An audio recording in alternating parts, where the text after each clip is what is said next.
నాయన తాతయ్య, ఇప్పుడు సబ్జెక్ట్ ఏమిటంటే బాగా ఏదో నేను చెప్తున్నా నేను నమ్మొచ్చుమా? తప్పు తప్పు తప్పు తప్పు. నేను చెప్పేది అలా ఉన్నదో లేదో అని లేఖనాలు చూడాలా, లేఖనాల్లో పరిశోధించాలా. లేఖనం సరిపోతే అది ఆయన మాటగా నమ్మాలా, నా మాటగా నమ్మకూడదు. అట్లా మీకేం చెప్పాను, ఇజ్రాయెల్కి ఇంకా సమయం రాలేదు. మరి ఇజ్రాయెల్ పరిశుద్ధ నామం బయలుపరచబడాలి, యెహోవా నామం, ఆ నామంలో ప్రార్థన చేయాలి అని చెప్పాను. అది 3వ మెసేజ్. 4వ మెసేజ్ అది, ఇది 4వ మెసేజ్ చెప్తానండి. అయితే ఇజ్రాయెల్ అందరూ కలిసి ఒక మనిషి ఎవరట. అబ్బా సామాన్యమా? అమెరికాలో ఉన్నవారు, రష్యాలో ఉన్నవారు, జపాన్లో ఉన్నవారు, ఇండియాలో అందరూ కలిసి ఏర్పాటు చేసిన స్థలానికి వెళ్ళి ఒక్క మనిషి ఎవరు. మనం ఏం నేర్చుకున్నాం? 3 వంతుల్లో 2 వంతులు దారిపోతారు, ఒక్కొక్కరు చోద్యం పడతారు, వేదం పడతారు, బాధ్యపడతారు. అప్పుడు వారి బంగారు వారి త్యాజపై వారికి వచ్చి అప్పుడు వారి పరిశుద్ధ నామలు ప్రార్థన చేస్తారు. అప్పుడు ఏక మనసు వస్తుందన్నమాట. ఇప్పుడు అదోనే నామలు కాదు, యెహోవా నామలు. అంతవరకు ఏక మనసు రాలేదు. కాబట్టి ప్రతి ఇతరుడికి ఇంకా తండ్రి అనే యోగ్యత వాళ్ళకి లేదు, నా కుమారుడు అనే యోగ్యత ఇంకా రాలేదు. సమయం ఈరోజు అందరికి ఇచ్చారన్నమాట. చూడండి, ఏక మనసు రావాలంటే బైబిల్ ఉన్నారు కదా, బైబిల్ చదివితే ఒక్కడు వినండి. నెహెమ్యా 8:1 7వ నెల రాగా ఇశ్రాయేలీయులు తమ పట్టణములలో నివాసులై ఉండిరి. అప్పుడు జనులందరూ ఏక మనస్కులై నీటి గుమ్మము ఎదుటనున్న మైదానమునకు వచ్చి ఎన్ని మనసులు? ఏక మనస్కులై అందరికీ ఒకే మనసు చూసే అర్థమైందా? ఇప్పుడు అందులోనే ఎజ్రా 3 చదవమ్మా. ఎజ్రా 3:1 7వ నెలలో ఇశ్రాయేలీయులు తమ తమ పట్టణములకు వచ్చిన తరువాత జనులు ఏక మనస్సు గలవారై యెరూషలేములో కూడి. అందరూ ఎన్ని మనసులు రావాలి? ఏక మనసు. అందరికీ అంతే కదా, ఏక మనసు గలవారే రావాలి. ఇప్పుడు ఈ మనసు ఎవరివ్వాలి? వాళ్ళకి రాదు, ఆ తండ్రి వాళ్ళ. అదే చూడండి 2వ దినవృత్తాంతములు 30:12 చదవండి. 2వ దినవృత్తాంతాలు అంటే పరలోకమంత తండ్రి సర్వసృష్టికర్త ఇజ్రాయేల్కి ఏక మనసు ఇవ్వలేదు. ఈయన రబ్బీలకి ఏక మనసు ఉందా? ఇది ప్రూఫే. ఈ రబ్బీలు 30 మంది ఉన్నారు, ఆంధ్ర తెలంగాణ. ఏక మనసు ఆడికి లేదు, వాళ్ళ ఇజ్రాయేల్కి లేదు, ఈయనకి ఎందుకు? వాళ్ళకి ఇది శాపం పూర్తి అవ్వలేదు, శిక్షాకాలం పూర్తి కాలేదు. వాళ్ళ సమయంలో అంజులకి ఇవ్వబడింది కాబట్టి అంజులు వాళ్ళు రోషం పడుతుంది. వాళ్ళకి రబ్బీలందరూ అంతకాలం ఉండాలని చెప్పి సామాన్యమా? ఈ అంజులు కూడా ఏర్పాటు చేసే స్థలాలు ఉంటాయి. ఏర్పాటు చేస్తా ప్రపంచమంతటికి ఏర్పాటు చేసే స్థలం ఏది? యెరూషలేం. అంజులు ఆయా దేశాల్లో ఆయా భాషలు మాట్లాడే వారి మధ్య ఏర్పాటు చేసే స్థలములు నామము కొరకు. అప్పుడు ఆ అంజుల నుంచి మళ్ళీ పరిశుద్ధనామం ప్రకటింపబడుతుంది. ఒకరోజు వస్తుంది మళ్ళీ నామం ఎక్కడి నుంచి? ఇజ్రాయెల్ నుంచి, యెరూషలేం నుంచి. పోండి, ఇప్పుడు ఏక మనసు ఎవరి మరి? పరలోకమందున్న తండ్రి. ఇప్పుడు చదవండి 2వ దినవృత్తాంతాలు 30:12 యెహోవా ఆదిని బట్టి రాజును అధిపతులను చేసిన నిర్ణయమును నెరవేర్చినట్లు యూదాలోని వారికి మనసు ఏక మనసు చేయుటకు దేవుని హస్తము వారికి తోడ్పడెను. అంటే ఏక మనసు ఎవరు చేయాలా? మనంతా మనం అవుతుందా? ఇజ్రాయెల్కి అవుతుందా? అది అయిందా? అవలేదు. అంటే ఇజ్రాయెల్ ఇంకా ఎక్కడ ఉన్నారు? అందుకల్లో ఉన్నారు, చీకట్లో ఉన్నారు, ఇంకా ఆశీర్వాదానికి వారసులేరు. అదోనే అంటున్నారు. ఆ రబ్బి బాధ వేరు, ఈ రబ్బి కూడా అర్థమైంది. ఓకే, ఇప్పుడు చదవండి. ఇప్పుడు ఏక మనసు గురించి చూద్దాం. యెహెజ్కేలు 11:19-20 చదువు. యెహెజ్కేలు 11:19-20 వారు నా కట్టడలను నా విధులను అనుసరించి. వారంటే ఎవరు? ఇజ్రాయెల్. వారు నా కట్టడలను నా విధులను అనుసరించి గైకొన్నట్లు నేను వారి శరీరంలో నుండి రాతి గుండెని తీసివేసి వారికి మాంసపు గుండెని ఇచ్చి వారికి ఏక మనసు కలుగు చేసి. ఏక మనసు. ఇజ్రాయెల్ అందరూ వీడిపోతారు కదా, వీళ్ళందరికీ కూడా ఇక రాలేదు. ఏక మనసు కలుగు చేసి వారి యందు నూతన ఆత్మ పుట్టింతును. ఈ ఆత్మ ఉంటుందా? ఉండదు. నూతన ఆత్మ పుట్టింతును జరిగిందా? అప్పుడు జరగలేదు. అప్పుడు వారు నాకు జనుల యందు. అప్పుడు ఈ రబ్బీలు 5 తారీఖు కారు ఉంటుందే, ఈ రబ్బీలు 5 తారీఖు కారు వేల ఏదో పాటుపడి వారు రబ్బీల్లో పరిచయం ఉన్నారు, చదువుకైన ఇస్రాయేలు. ఆ తాత దగ్గర నేర్చుకొచ్చింది ఇదంతా. ఇవన్నీ పోతాయి. ఏక మనసు వస్తుంది, ఏక హృదయం వస్తుంది చెప్తా చదువు. అప్పుడు వారు నాకు జనుల యందును, నేను వారికి దేవుడిన యందును. ఇప్పుడు కాదు, అప్పుడు పర్వతానికి స్తోత్రం. హల్లెలూయా. ఇవి చదివమ్మా, ఇవి చదివా 20 చదివేశాను. 19-20. చదివేశాను. ఓకే. ఇప్పుడు అందులోనే ఏ స్కేల్లోనే 36 అధ్యాయము 24 నుంచి 27 చదివమ్మా. యెహెజ్కేలు 36. 36 అధ్యాయము 24, 25 వచనాలు. నేను అన్యజనుల నుండి మిమ్మల్ని తోడుకొని.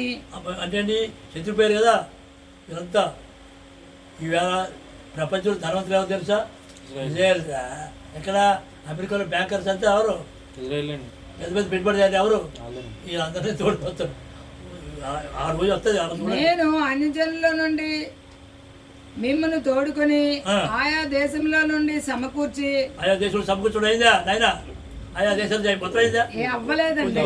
మాట్లాడగా మీ స్వదేశంలోనికి మిమ్మల్ని రప్పించదను. మళ్ళీ రప్పిస్తాడు. ఎవరిని? మీ అపవిత్రత యావత్తు పోవునట్లు నేను మీ మీద శుద్ధ జలము జల్లుదును. అంటే అందరి మీద యావత్తు అపవిత్రత అంతా పోయినట్టు ఏం చేస్తాడు? శుద్ధ జలము జల్లాడా? జల్లలేదు. మీ విగ్రహముల వలన మీకు కలిగిన అపవిత్రత అంతయు తీసివేసేదను. నూతన హృదయం మీకు ఇచ్చేదను. ఏ హృదయము? నూతన హృదయం, నూతన స్వభావం మీకు కలుగజేసేదను. రాతి గుండె మీలో నుండి తీసివేసి మాంసపు గుండెను మీకు ఇచ్చేదను. నా ఆత్మ మీ అందుంచి నా కట్టలను అనుసరించు వారిని గాను నా విధులను గైకొని వారిని గాను మిమ్మల్ని చేసేదను. 27 వరకు అంతవరకు అప్పుడు అనమాట. అవుదే, కానీ ఇప్పుడు వాళ్ళది కాదు. పర్వతానికి స్తోత్రం. హల్లెలూయా. అదే యెహెజ్కేలు 37 అధ్యాయంలో 8-9 చదవమ్మా. 37, 39. 37 అధ్యాయం 37 కాదు, 39. యెహెజ్కేలు 39, 27 నుంచి 29 వరకు చదవమ్మా. యెహెజ్కేలు 39 అధ్యాయము 27 నుంచి 29 వచనాలు. వారి యందు అన్యజనుల అనేకముల ఎదుట నన్ను పరిశుద్ధపరచుకొందును. ఎవరు? అన్యజనులు. ఇప్పుడు అందరూ ఇజ్రాయెల్ అందరూ యాంటీ అయిపోయారు. మేముందా? వచ్చిందా? అన్యజనుల్లోనికి వారిని చెరగా పంపి వారిలో ఎవరిని ఇకను అచట ఉండనీయక. అమెరికాలో అక్కడే ఉన్నారు, ఎక్కడ ఉన్నారు? జరిగిందా? జరగలేదు ఇంకా. తమ దేశమునకు వారిని సమకూర్చిన సంగతిని బట్టి అందరిని సమకూర్చారా? నేను తమ దేవుడినైనా యెహోవానై ఉన్నానని వారు తెలుసుకొందురు. అప్పుడు ఇశ్రాయేలీల మీద నేను నా ఆత్మను కుమ్మరించదను గనుక నేనెక్కన వారికి పరాన్ముఖుడనై ఉండను. ఇదే ప్రభువకు యెహోవాకు. చదివేశాను. ఇప్పుడు చేసేవు. ఇప్పుడు ఏం చేస్తుంటే ఇర్మియా 24:7. ఇర్మియా 24:7. ఇర్మియా 24 అధ్యాయము 7వ వచనం. వారు పూర్ణ హృదయంతో నా యొద్దకు తిరిగి రాగా. పూర్ణ హృదయం తిరిగి ఎక్కడి నుంచి? ఈ దేశాలు ఉన్నారు కదా, వారు కూడా తిరిగి రాగా. దేశాలన్నిటిలో నుంచి వారు పూర్ణ హృదయంతో నా యొద్దకు తిరిగి రాగా వారు నా జనులగునట్లును నేను వారి దేవుడిని అగునట్లును నేను యెహోవానని నన్ను ఎరుగు హృదయమున వారికి ఇచ్చేదను. ఇప్పుడు కంప్లీట్ అందరు కదా. పరమదాని స్తోత్రం. ఇది ఇర్మియా కూడా చెప్పాడు కదా, యెహెజ్కేలు చెప్పాడు, ఇర్మియా చెప్పాడు. ఇప్పుడు ఏం చెప్పండి? ఇర్మియాలోనే 32 అధ్యాయం 39-40 చదవండి మా. ఇర్మియా 32 అధ్యాయము 39-41 వరకు వచనాలు. మరియు వారికిని వారి కుమారులకును మేలు కలుగుటకే వారు నిత్యము నాకు భయపడినట్లు నేను వారికి ఏక హృదయమును ఏక మార్గమును దయచేయుదును. ఏక హృదయము ఏక మార్గము. జరగలేదు, జరగాల ఇంకా జరగలేదు, జరుగుతుందా? నేను వారికి మేలు చేయుట మానకుండునట్లు నిత్యమైన నిబంధన వారితో చేయుచున్నాను. అది నిబంధన జరిగిందా? కొత్త జరిగిందా? లేదా? జరగలేదు. వారు నన్ను విడవకుండినట్లు వారి హృదయములలో నా ఎడల భయభక్తులు పుట్టించదును. జరిగిందా? జరగలేదు. వారికి మేలు చేయుటకు వారి యందు ఆనందించున్నాను. నా పూర్ణ హృదయంతోను నా పూర్ణ ఆత్మతోను ఈ దేశములో నిశ్చయముగా వారిని నాటెదను.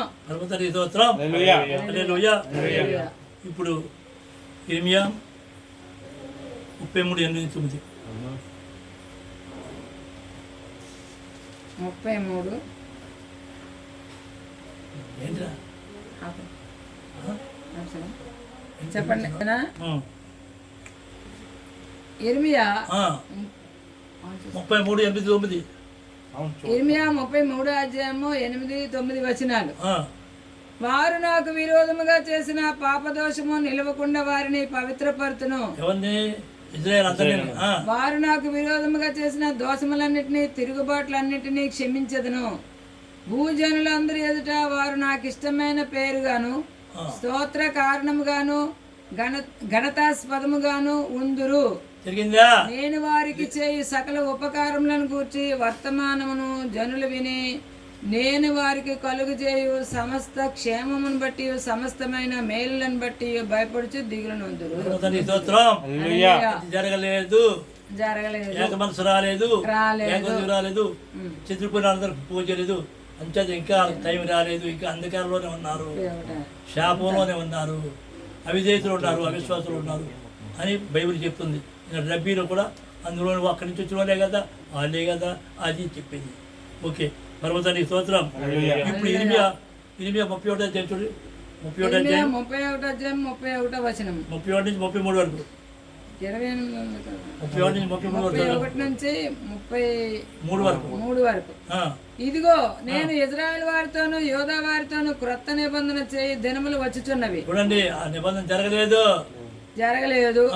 ఇదే యెహోవా వాక్కు.